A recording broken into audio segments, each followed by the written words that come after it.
Pronomi sono parole che indicano brevemente le persone e le cose in luogo dei nomi e si distinguono in personali, dimostrativi, indefiniti, interrogativi, relativi.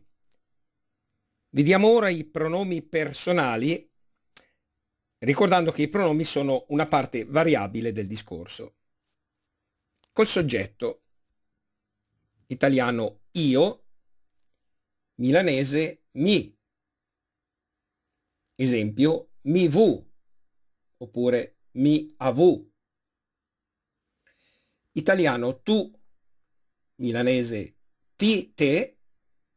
Esempio, ti te dormet. Italiano egli ella, milanese lui el le la.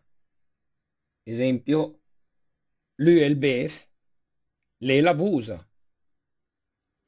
Italiano noi, milanese num, oppure nunna.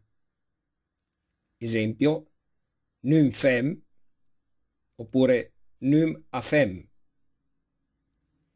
Italiano voi, milanese di alter.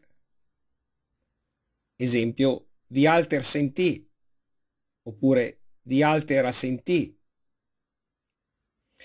Italiano esse, essi, milanese lur. Esempio, lur scriven, oppure lur a scriven.